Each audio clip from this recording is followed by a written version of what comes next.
Que Jesus possa iluminar os nossos corações e nos auxiliar a continuar com o nosso projeto, né? Começado há 4 meses atrás, de falar sobre os 10 mandamentos. Nós já falamos sobre o primeiro mandamento, sobre o segundo e terceiro mandamentos, agora nós vamos falar sobre o quarto mandamento. E aí eu queria fazer uma pergunta aqui, vocês vão ter que levantar o braço, a mão, né? Quem está cansado aqui hoje? Tem alguém cansado? Tem alguém com sono? Então, eu vou começar o nosso trabalho de hoje, né? Nosso estudo de hoje, com uma fala do Divaldo Pereira Franco, onde o Divaldo vai falar um pouquinho para a gente sobre o sono e os sonhos. E aí depois a gente vai entrar efetivamente na nossa conversa do quarto mandamento. Então vamos ouvir o Divaldo.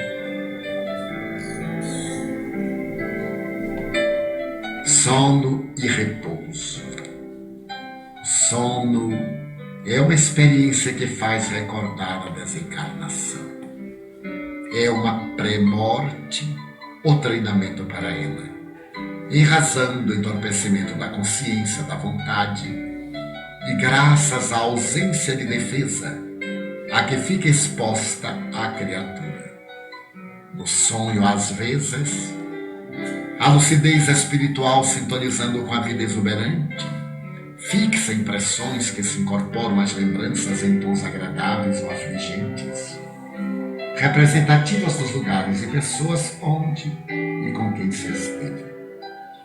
Como ninguém sabe com segurança, sim, ao dormir, despertará no corpo mais tarde. 2 impositivos se fazem indispensáveis para um bom repouso: a prece e a harmonia mental. A oração abre as portas da percepção ao indivíduo e o equilíbrio mental o conduz às regiões felizes. O sono é fenômeno fisiológico de alta magnitude para a vida animal, sem o qual inúmeros distúrbios se instalam no ser. Não apenas dormir é importante, senão bem dormir, especialmente para um homem. O repouso físico aliado ao prazer emocional constitui fator indispensável à saúde. Antes do repouso noturno, deixe as preocupações à margem. O travesseiro não aconselha ninguém. A noite bem repousada, os encontros espirituais durante a fase do sono, são os propiciadores da inspiração que soluciona as questões em pendência. Assim, lê uma pequena página de otimismo antes de dormir, a fim de que ela te estimule os centros do pensamento sadio. Ora com íntima confiança em Deus. Entrega-te em paz ao repouso. Quando despertares, estarás renovado, e se retornares à pátria espiritual, enquanto o corpo dorme, terás melhor condição de compreender e seguir tranquilos novos rumos que a vida te concede.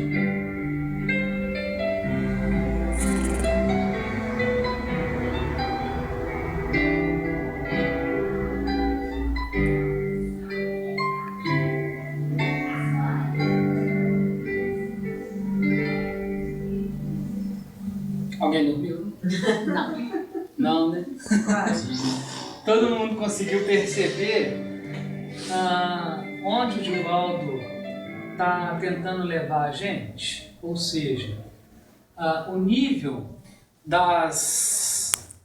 dos conselhos que ele está dando para a gente fazer a prece, para a gente se programar para dormir bem, para a gente fazer o possível para se harmonizar antes de dormir, né?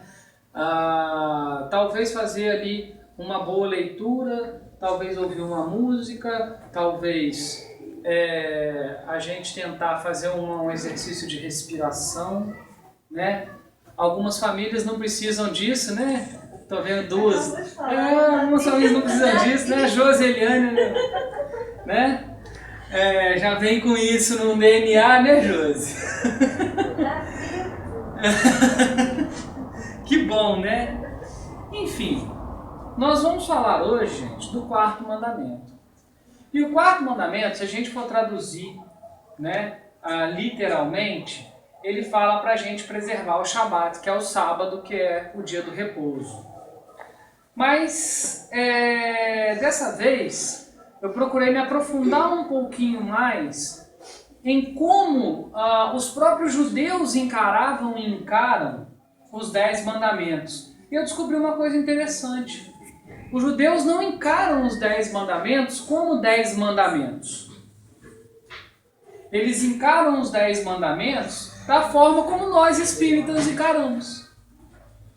Eles encaram os 10 mandamentos como 10 preceitos gerais que a gente deve seguir. Então eu entrei num site judeu, que é o shabat.org.br, e é muito interessante, porque eles falam assim: os 10 mandamentos provenientes de Aserê Adibro dá-nos a falsa impressão de que existem de fato 10 mandamentos, que foram separados como sendo os mais importantes da Torá. Só que a Torá, né, que é o livro sagrado dos judeus, já tem 631 mandamentos. Então, né, por que separar 10? Aí, eles falam o seguinte, que a tradução correta não seria 10 mandamentos, seriam 10 falas, 10 ditos ou 10 preceitos. Aí fica mais fácil da gente entender. Quando eu ler os 10 para vocês, do jeito que eles traduzem na página, vai ficar mais interessante para a gente compreender.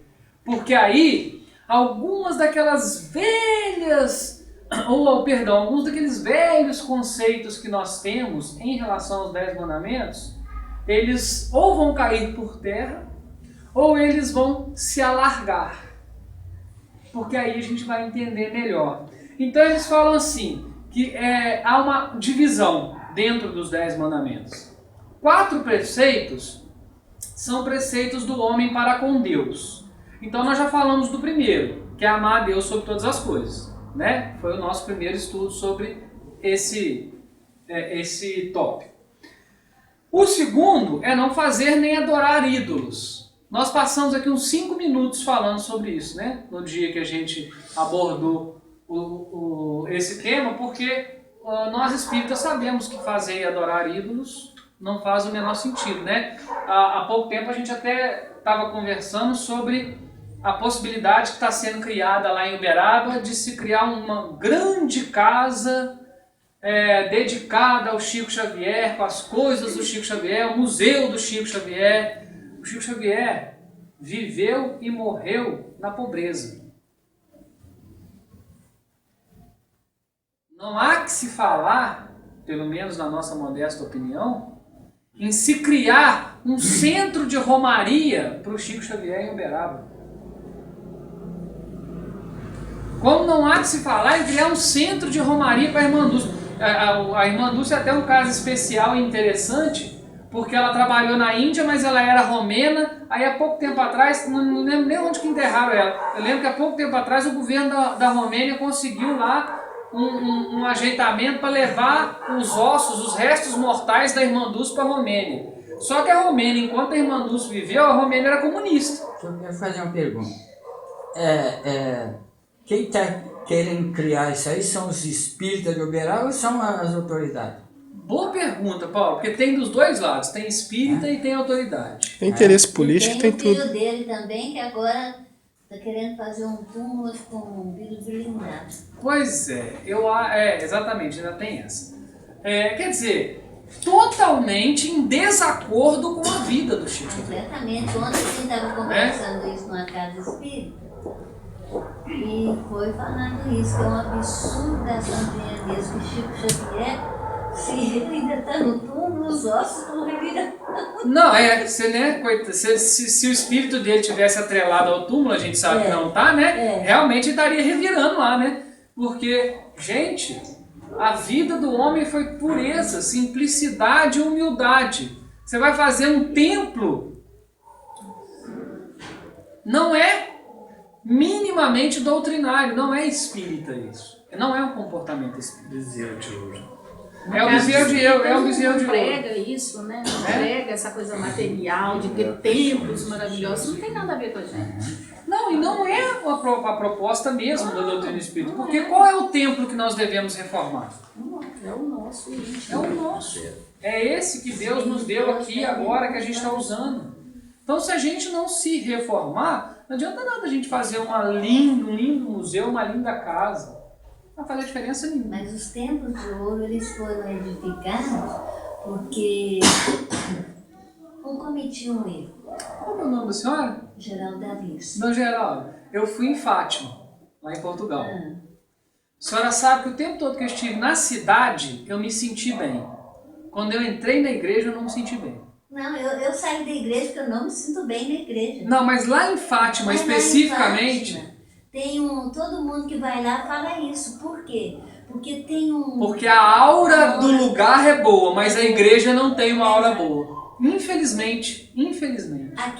Aquelas minisséries JK dá muito exemplo disso que eu vou falar. Aquele coronel Tiburcio, ele cometia faltas horríveis, hediondas. Aí ele mandava construir uma capela, uma igreja, para que Deus o perdoasse. Então por isso que tem esses templos imensos ao longo de toda a nossa história. A trajetória do Vaticano. Então não faz nenhum sentido, né, nós espíritas criarmos templos enormes e maravilhosos. Bom, aos nossos olhos materiais, né? Porque aos olhos espirituais vocês podem ter absoluta certeza.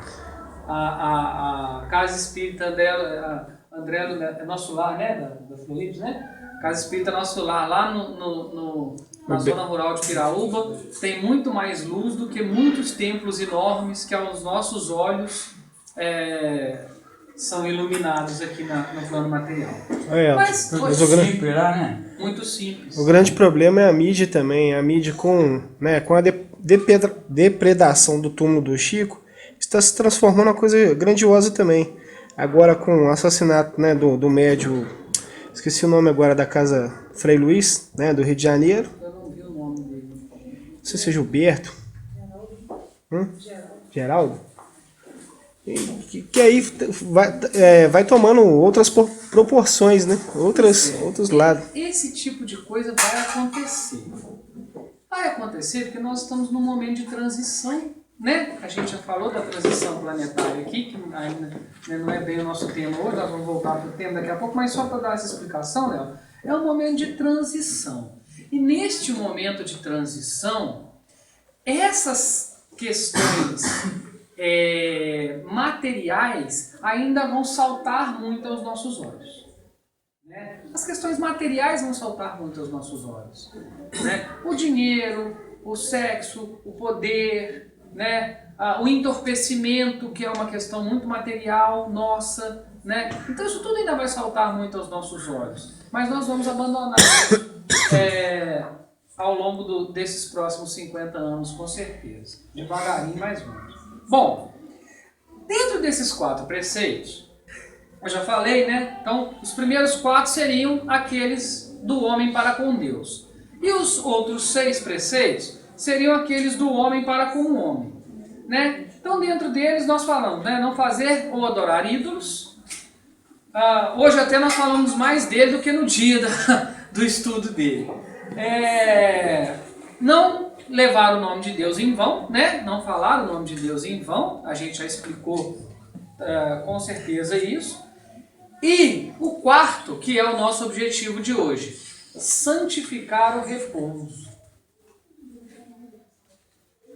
Que é muito diferente de produzir a preguiça. Uma coisa é a gente santificar o repouso. Outra coisa é a gente produzir a preguiça. Tá? Deixa eu só acabar de ler os 10 aqui, que eu vou voltar no repouso, mas olha que interessante, como é que fica mais fácil da gente entender do jeito que eles falam. Honrar pai e mãe seria o 5º. Não assassinar seria o 6º. Olha como é que muda a expressão. Não praticar o adultério. Olha como é que é mais abrangente não praticar o adultério do que não cobiçarás a mulher do seu próximo? Porque em muitas traduções não estava assim. Então quer dizer, a mulher pode cobiçar o homem da próxima? Não é? Não, então não praticarás o adultério. E aí é o adultério mental, é o adultério físico, é o adultério de uma forma abrangente. Né? Não furta, não furtarás. Então você não vai tomar nada que não é seu. Não mente ou dê falso testemunho. Né? E não cobiça os pertences dos outros. Olha como é que isso fica mais abrangente. E isso veio de um site, como eu estou dizendo para vocês, judeu. Tá? Então a tradução deles é bem melhor do que muitas das traduções históricas que a gente tem. Bom,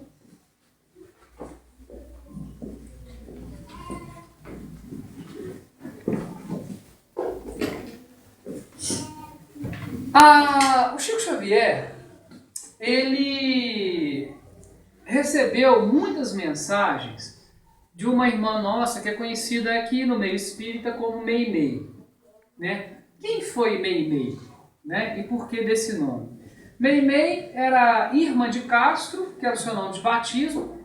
Ela, com 22 anos, se casou e passou a se chamar Irmã de Castro Rocha. O casamento durou apenas 2 anos, porque a Meimei veio a falecer com 24 anos. Ela, em 1º de outubro de 1946, em Belo Horizonte, por complicações generalizadas por conta de uma nefrite crônica. E aí, num dia, o marido da Meimei, muito triste, andando por Belo Horizonte, juntamente com o irmão dele, eles encontraram o Chico Xavier. E o Chico Xavier virou para ele e falou assim: meu irmão, nossa Meimei quer falar com você. Aí ele tomou um susto. Aliás, 2, né? Primeiro que ele não conhecia o Chico. Quem conhecia o Chico era o irmão dele. E segundo, que ninguém, a não ser ele, sabia do apelido Meimei. Ninguém sabia desse apelido. Só os 2 que se tratavam por Meimei. Porque Meimei em chinês é amor puro. Então, só os 2 sabiam disso. O esposo e a esposa. Como ela desencarnou, ele ficou sabendo disso sozinho, né? Pelo menos entre os encarnados. E aí o Chico convidou ele para, à noite, comparecer à casa espírita e tal. E a partir dali, ele passou deu uma mensagem da Meimei para o marido, tranquilizando ele, dizendo que estava tudo bem com ela no plano espiritual. E a partir dali, Meimei passou várias mensagens através do médium Chico Xavier. E uma delas é interessante porque tem a ver exatamente com esse mandamento do repouso. O título dela é A Tentação do Repouso. Isso tá, essa mensagem está no livro Pai Nosso, que é a psicografia do Chico Xavier. Então Meimei fala pra gente assim: num campo de lavoura, grande quantidade de vermes desejava destruir uma enxada. Um arado de madeira. Muito trabalhador que lhes perturbava os planos. E, em razão disso, certa ocasião se reuniram ao redor dele e começaram a dizer assim: por que não cuidas de ti? Estás doente e cansado. Afinal, todos nós precisamos de algum repouso. Liberta-te do jugo terrível desse lavrador. Pobre máquina, a quantos martírios te submetes? O arado escutou e acabou acreditando. Ele, que era tão corajoso, que nem sentia o mais leve incômodo nas mais duras obrigações, começou a se queixar do frio, começou a se queixar da chuva, do calor do sol, da aspereza do solo, das pedras, da umidade do chão.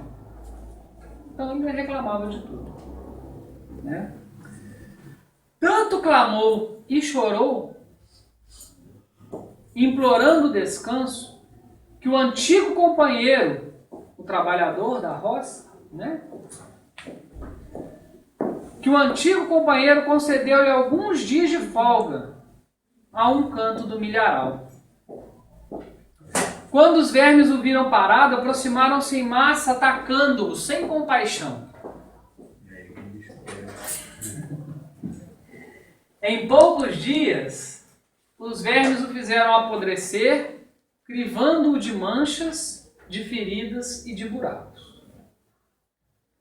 O arado gemia e suspirava pelo socorro do lavrador, sonhando com o regresso às tarefas alegres e iluminadas do campo. Mas já era tarde. Quando o prestimoso amigo voltou para utilizá-lo, era simplesmente um traste inútil. A história do arado é um aviso para todos nós.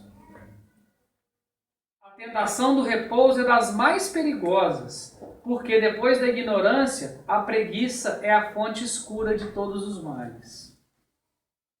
Jamais esqueçamos que o trabalho é dom divino que Deus nos confiou para a defesa da nossa alegria e para a conservação da nossa própria saúde. Agora, gente, a Meimei não quer dizer para nós que nós temos que trabalhar demais. Porque se a gente trabalhar demais, se a gente não der o tempo necessário do repouso para o corpo e para o espírito, nós vamos ser suicidas. E no domingo, numa reunião que a gente teve das mocidades espíritas, na cidade de Guidoval, nós descobrimos uma coisa interessante. O espírita dificilmente vai ser suicida involuntário.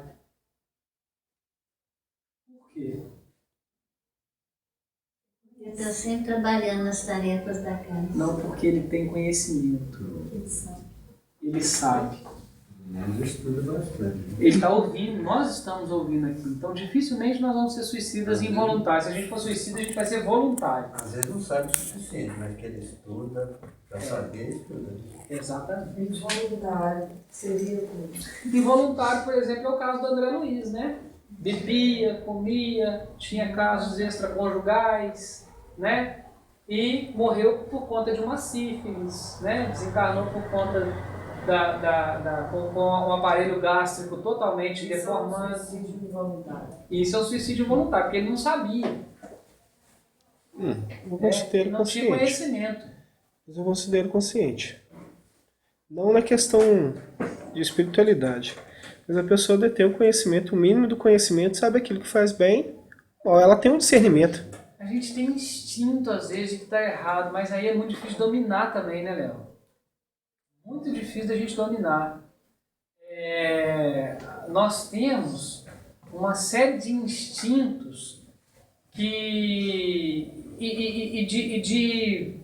caminhada pregressa mesmo, né? Que vem com as nossas encarnações, que às vezes uma coisa ela aparece na nossa frente como uma prova. E às vezes a gente passa, às vezes a gente não passa. Então, em algumas situações eu concordo com você que a pessoa tem uma certa consciência de que está errado. Mas em outras situações você percebe claramente que a pessoa está com a cabeça a gente chama de com a cabeça nuviada mesmo, né? Com a cabeça ali envolta num véu espesso que não permite que ela enxergue a realidade que a gente está conseguindo enxergar em volta dela. É o que eu chamo que a pessoa é consciente, mas ela não toma a consciência. Entendeu? Se a gente quiser encarar dessa forma, sim. Mas aí, ela não toma consciência daquilo ali. Mas ela tem.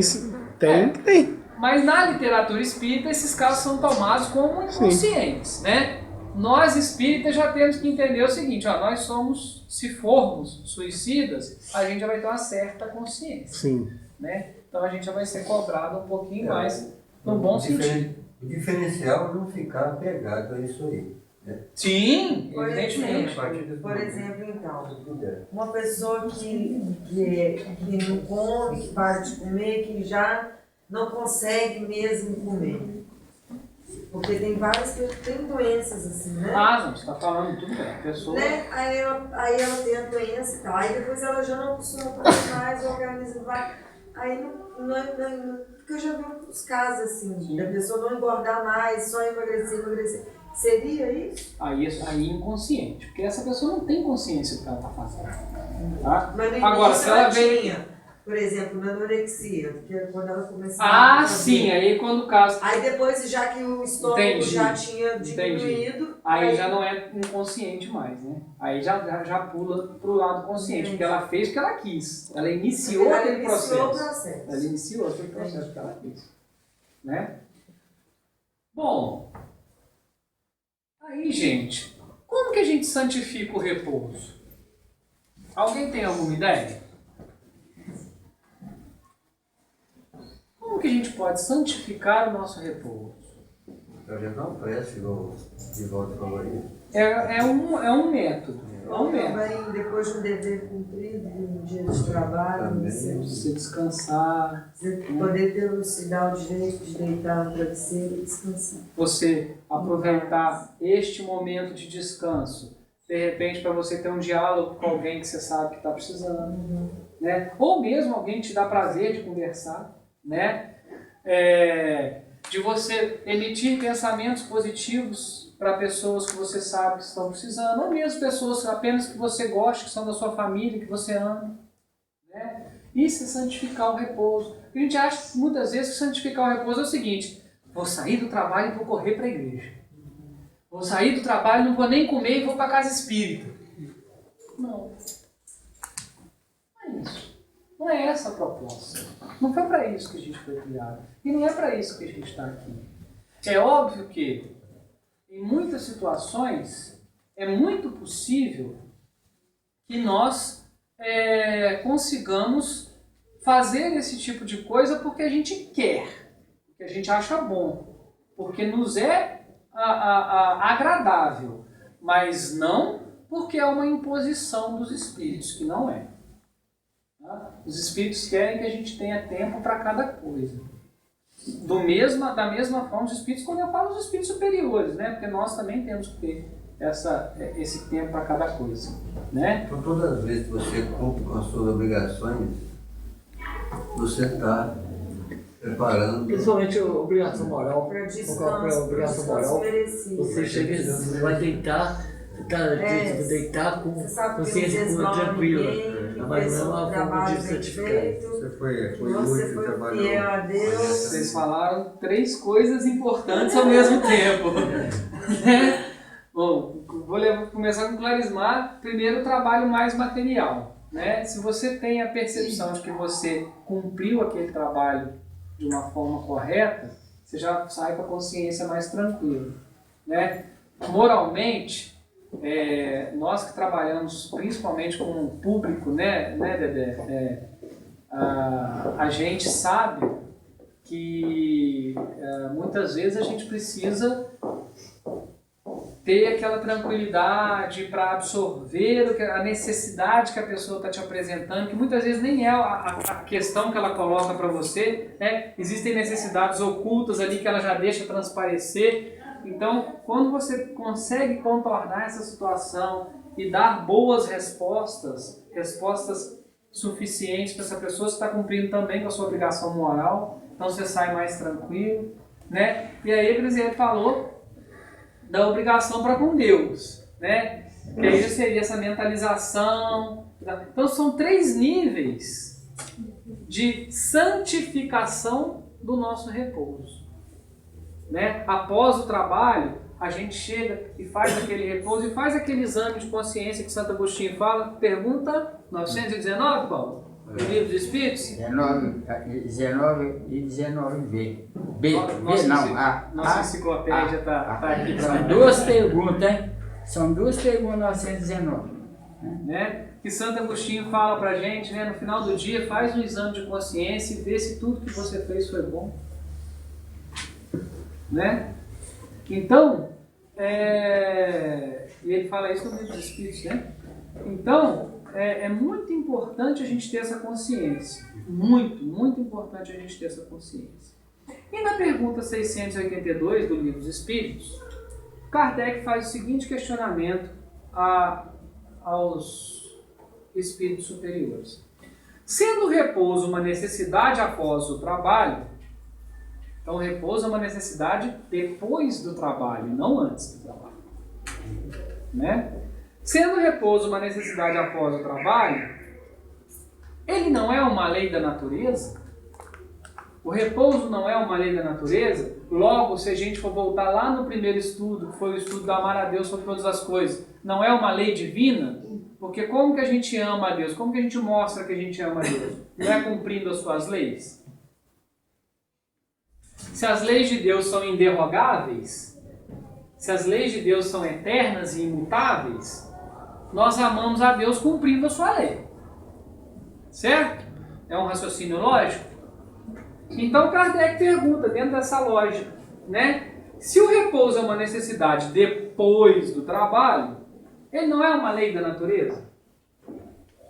E os espíritos respondem com toda segurança, sem dúvida, o repouso serve para reparar as forças do corpo. E também necessário para deixar um pouco mais de liberdade à inteligência, que deve elevar-se acima da matéria. Essa resposta dá para a gente um norte muito interessante. Alguém aqui tem algum hobby? Tirando o Dedé, porque eu sei que ele toca violão, guitarra. Fora o Dedé, alguém aqui tem algum hobby? Não. Pode considerar corrida? Pode, claro. Mais alguém? Tem, cozinhar. Cozinhar? Cozinhar. Bom também. Cozinhar também? Ó, já temos dois, ó. Morrer de fome é demais. Daqui a pouco você já vai, hein? Estou tentando. Então, gente, o hobby não é aquilo que deixa a gente relaxado. Quando você vai cavalgar, quando você vai correr, quando eu vou pedalar, quando vocês estão cozinhando, eu também gosto de cozinhar, eu só não sei. Pescar. Eu tento. Né? Pescar. Né? Quando a gente está praticando esse hobby, tem gente que gosta de pintar, tem gente que gosta de colorir. Eu gosto de tocar violão em casa. Tocar violão. Não, porque eu excluí o Dedé, porque eu sei que ele toca, né?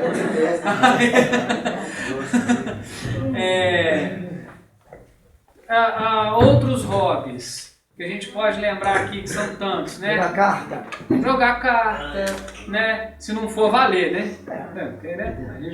Mas enfim, hobbies, sabe? Coisas que nos deixam bem, que nos relaxam. A gente só não pode transformar isso num vício, né? É aquilo que deixa a gente tranquilo e tal. A gente não se torna mais criativo muitas vezes nesses momentos? Não surgem ideias nesses momentos? Nossa, quando eu corro, assim, parece que é uma lavagem mental. Não, mas é mesmo. Né? Eu já comentei com a Eliane várias vezes, quando eu vou de bicicleta daqui para o bar, né? Quanta coisa eu deixo no caminho. Verdade. Né? Quanta coisa eu vou deixando no caminho. A natureza no meio. Exatamente. Dedé também, né, Dedé? A gente já comentou sobre isso. Dedé falou, mas é ruim tocar. Eu falei, não, é muito bom. Por quê? Porque ele está tocando ali, a cabeça dele está, né, liberando a criatividade dele. Aí você percebe hoje, né, vou até fazer um elogio a um amigo, né? Depois de tantos anos tocando, você vai ver um solo do Dedé. Hoje é muito legal, porque ele às vezes inventa, ele vai e tal, faz alguma coisa diferente. Isso já é a criatividade que vem crescendo, né? E é este o processo. É este o processo. É este o repouso que a gente deve santificar. Né? É este repouso ao qual se referia nem Cristo, nem Jesus, não, porque até agora nós nem falamos de Jesus, vocês repararam? Nós estamos falando lá dos 10 mandamentos de Moisés. Já que você falou sobre os judeus, será que é porque está na Bíblia e no Antigo Testamento os judeus não aceitam comer carne de porco de jeito nenhum também? Então os judeus, as religiões aí não aceitam. Eles têm essa conotação, mas sinceramente não é um mero preconceito. Entre você matar um boi, matar um porco, matar uma galinha, é tudo igual, você está matando do mesmo jeito para comer. Né? Então a ideia é a mesma. É engenharia. A ideia coletiva que aconteceu é porque os porcos, antigamente, por ser tanto próprio tratamento de ser porcos, traziam diversas doenças. Uma questão de higiene, saúde. Não, bem natural. Por aquilo que é proteção do próprio da sociedade, porque isso é proibido. É proibido, exatamente. Fazia mal mesmo. Como se fazia quando se separavam os rancenianos, né? Cheio de... Também a libertação do Gadareno, né? Que ele ficava entre os túmulos nus, corrente nenhuma conseguia. Sim. Quando tirou os corpos, os espíritos, eles caíram nos corpos. Então, o adventista não come porco, carne de porco, porque por isso A senhora sabe que a doutrina espírita traz uma explicação muito lógica para isso, né? É que, na verdade, os espíritos não entraram nos porcos. Os espíritos assustaram os porcos e os porcos pularam. Né?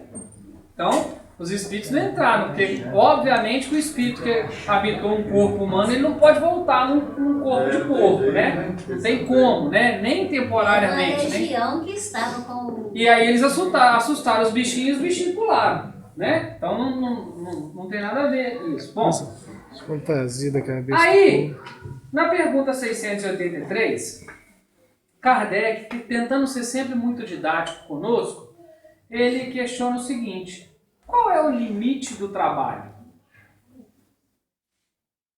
Qual vocês acham que é a resposta? Sua carga horária? Quase isso. Exaustão.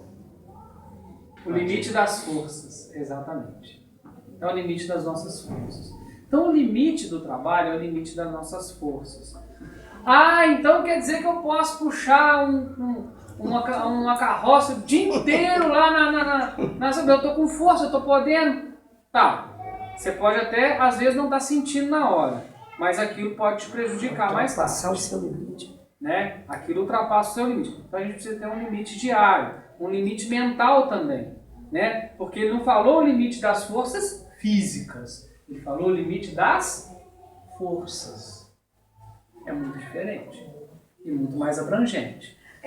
Posso mandar um aspas? Porque também tem o dia e a noite, não é? A noite não é para descansar e o dia para trabalhar? Então também teria uma Do ponto de vista material do corpo, é mesmo. Então seria esse o limite? Do ponto de vista material do corpo, sim. Mas a gente sabe, por exemplo, que nesse nosso mundo moderno mesmo, a gente sabe que a gente muitas vezes precisa do trabalho noturno, né?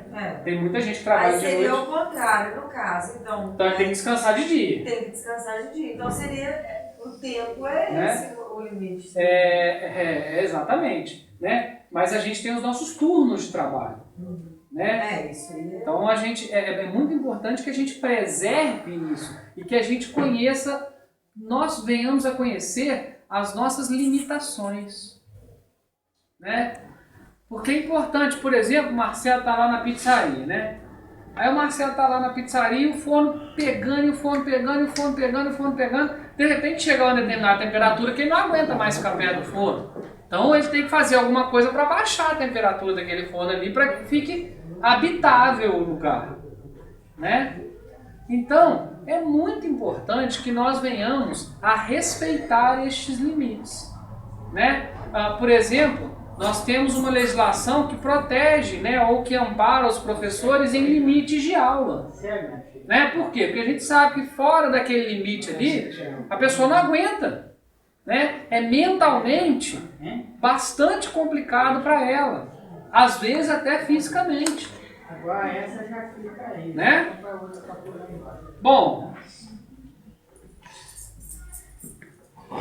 na pergunta 684, Kardec faz o seguinte questionamento. O que pensar dos que abusam da autoridade para impor aos seus inferiores um excesso de trabalho? Porque isso às vezes acontece, né, gente? Eu tenho poder, eu sou o todo-poderoso, ou eu sou a toda-poderosa, e eu quero que aquela pessoa ali trabalhe 12, 14 horas por dia. E ela que se lasca, tá lá. Não dou condições de trabalho, ou às vezes até dou condições de trabalho, mas eu quero que a pessoa vá trabalhando. Eu me lembro de uma vez, eu contei essa história aqui, mas é sempre bom reforçar isso. Que ainda quando nós morávamos em Belo Horizonte, na casa que nós lá frequentávamos, houve um atendimento a um irmão desencarnado via mediunidade, né, via psicofonia, em que quando esse irmão começou a falar através do médium, ele falou assim: por que vocês estão me perturbando? Aí, né, o doutrinador conversou com ele e falou: não, a gente não quer te perturbar não, nós viemos aqui para tentar te auxiliar, te ajudar, a gente queria saber o que está acontecendo com você. Eu não tenho tempo para falar com vocês não, que eu estou trabalhando muito, vocês não estão vendo que eu estou trabalhando? Aí o doutrinador entendeu o recado, né, entendeu o caso e disse para ele assim: olha, desculpa a gente estar te atrapalhando a trabalhar, mas é que a gente queria que você descansasse um pouco e percebesse o que está acontecendo à sua volta. Aí ele falou assim: mas agora eu não tenho tempo não, daqui a pouco eu falo. E a conversa foi se desenvolvendo assim, até o doutrinador conseguir mostrar para ele que ele estava desencarnado. Que ele estava tão focado no trabalho, ele trabalhava tanto, que ele morreu no trabalho. Depois a gente ficou sabendo, né? Depois a gente entendeu o que estava acontecendo. Ele teve um ataque do coração, um ataque cardíaco no trabalho, morreu no trabalho, e enquanto espírita ele ficou lá. A família foi, enterrou o corpo, levou para o cemitério e fez tudo. Ele nem acompanhou o enterro dele. Ele ficou lá no trabalho. Ele ficou ali focado naquilo, trabalhando. Então, é uma pessoa que não conseguiu, e nós não devemos julgá-lo, nós estamos só contando o caso para que a gente tenha, né, uma forma de comparação. É uma pessoa que não conseguiu santificar o repouso. Ela não conseguiu fazer isso. Bom, então o que pensar daqueles que abusam da autoridade para impor aos seus inferiores um excesso de trabalho? Os espíritos respondem: é uma das piores ações.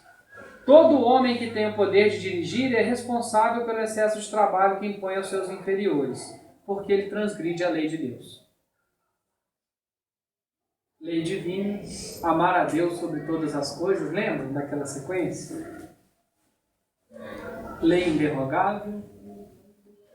Então quer dizer, se eu faço isso, eu não estou amando a Deus sobre todas as coisas, muito menos ao próximo como a mim mesmo. Aí eu já junto Moisés com Jesus. Aí eu já junto Moisés com Jesus. Eu já estou matando o Velho Testamento e o Novo Testamento. Desculpa, fazer uma colocação. O trabalho antigamente era colher. Na época eu também o trabalho era colher. Jesus colheu no dia de sábado. Então, quer dizer, Jesus falou que não vem descumprir a lei, vem cumprir. Então, se ele cumpriu a lei, ele trabalhou no sábado, no dia de sábado, no sábado. Então, quer dizer, estava totalmente errado o entendimento a doutrina da lei, que eles seguiam, o entendimento da lei. Foi isso que ele quis mostrar. Ele quis mostrar que você pode trabalhar sim no sábado. E o sábado não quer dizer que você seja puramente para você descansar, parar. Tanto é, Dedé, isso é verdade, tanto é verdade, que tem um outro lado da história. Quando os discípulos estão lá no barquinho e está tendo aquela revolução lá no Mar da Galileia, e os discípulos desesperados: nós vamos morrer, nós vamos afogar, e esse negócio todo, o que ele estava fazendo? O que Jesus estava fazendo? Está dormindo.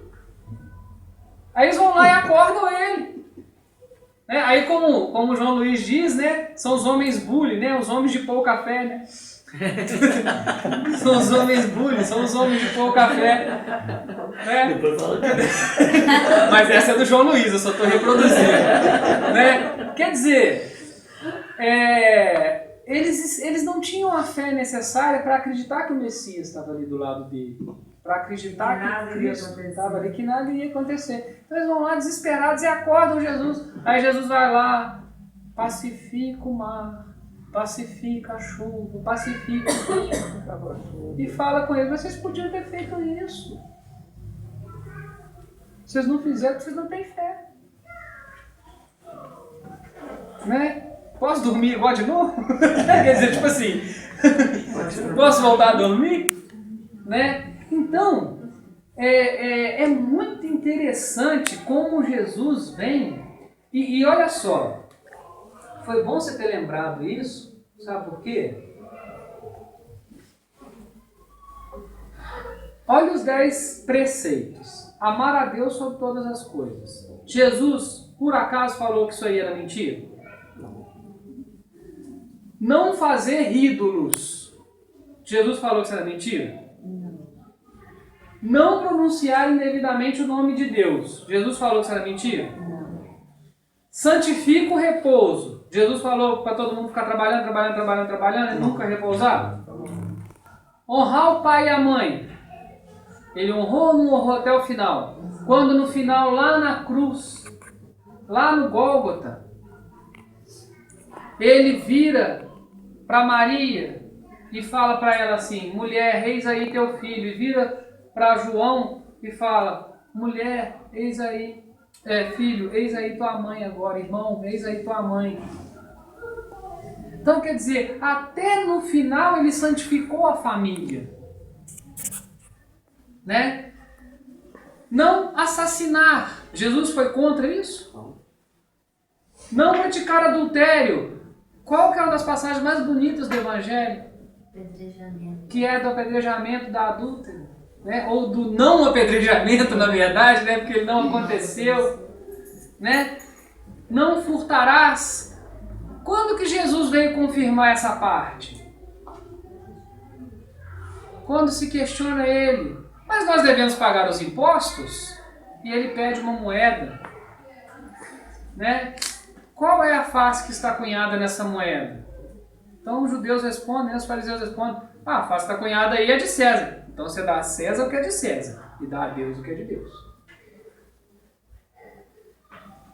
Não mentir ou dar falso testemunho. Jesus alguma vez falou que era para a gente mentir? Não cobiçar os pertences dos outros. Então Jesus veio confirmar a lei. E ele ainda falou mais, ele falou que ele veio confirmar a lei e os profetas. Porque ele sabia, ele conhecia, porque ele enviou todos os profetas. Todos eram enviados dele. Alguns, infelizmente, caíram em tentações terrenas e mundanas, o que é perfeitamente normal e natural, porque nós também caímos em tentações terrenas e mundanas. É muito fácil da gente cair em tentações terrenas e mundanas. Bom, na pergunta 685, que é a que a gente vai fechar, Kardec questiona assim aos espíritos. O homem tem direito ao repouso na sua velhice? A resposta é sim.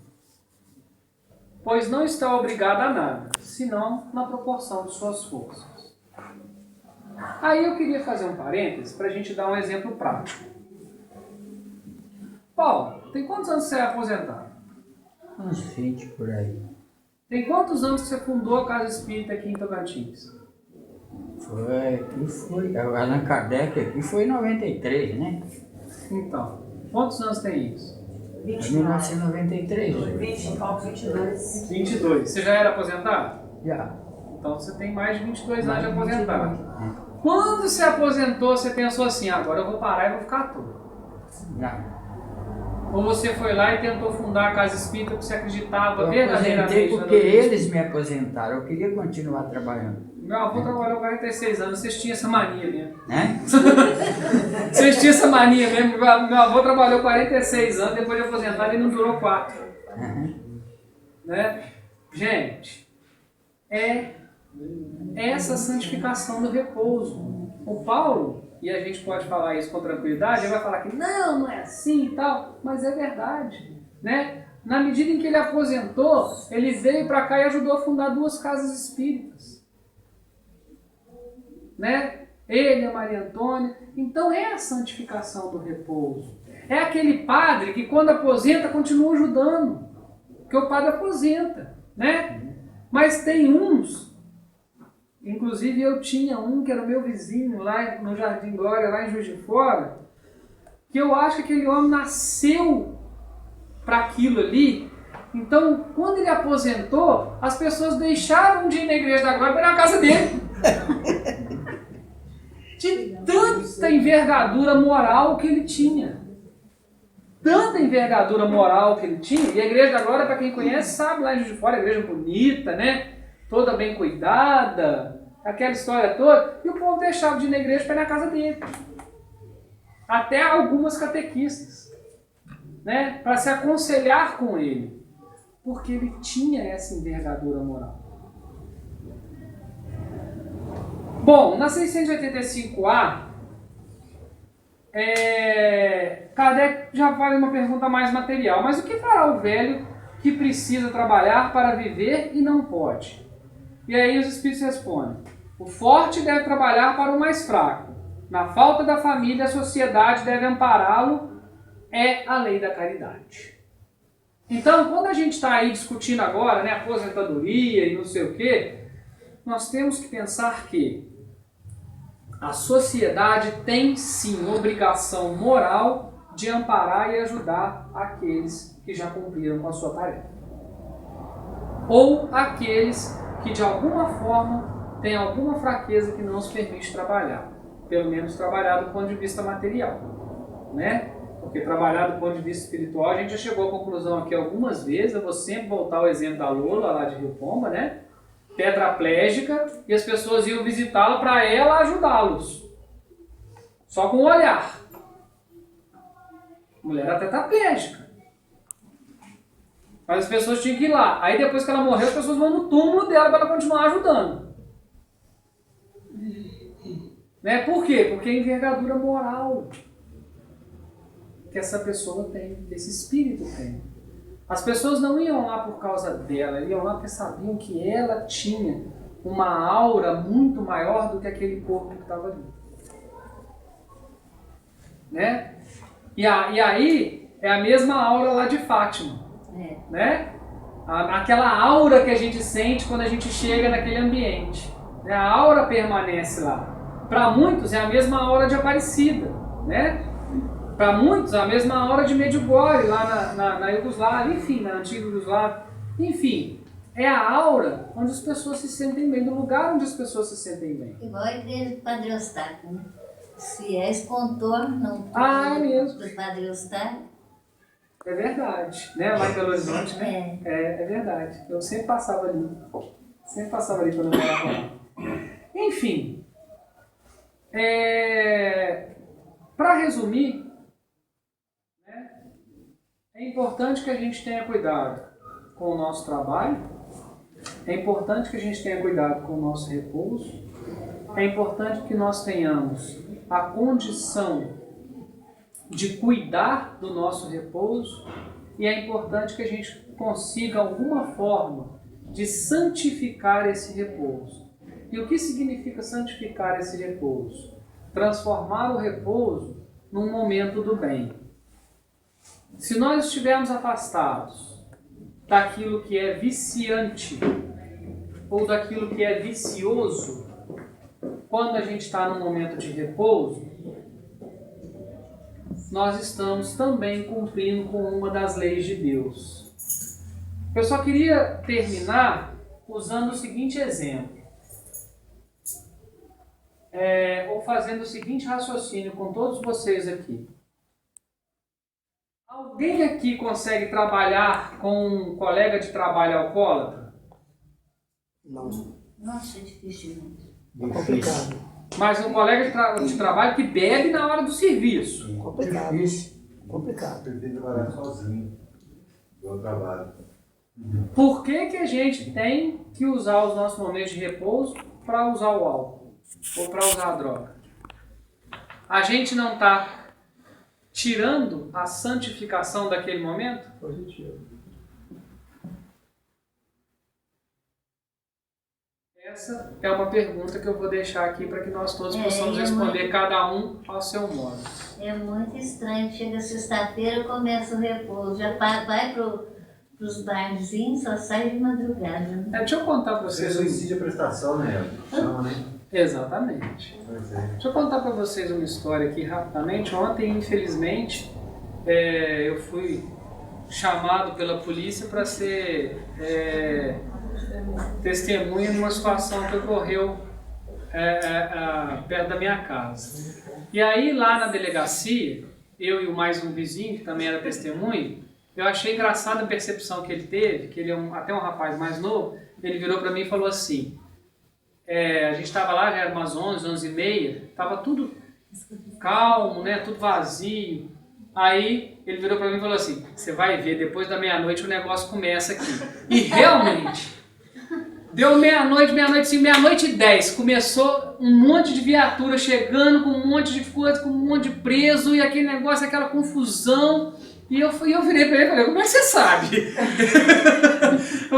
Não, eu nunca tive aqui não. Mas eu imaginei, porque quando começou a dar movimento de sirene de polícia, é porque começa a festa. E ele é testemunho de Jeová, eu acho. Aí ele falou, mas é assim, né? Porque Deus... Aí ele usou uma expressão muito bonita. Ele falou assim, porque Deus testa a gente. E é nessa hora do repouso, muitas vezes, que a gente é testado. Né? Muitas vezes a gente é testado nessa hora do repouso. Tá? Bom, nosso horário já está, né, vencido. Que Jesus ilumine a cada um de nós e que possa nos auxiliar em cada momento para que a gente possa santificar o nosso repouso. Muita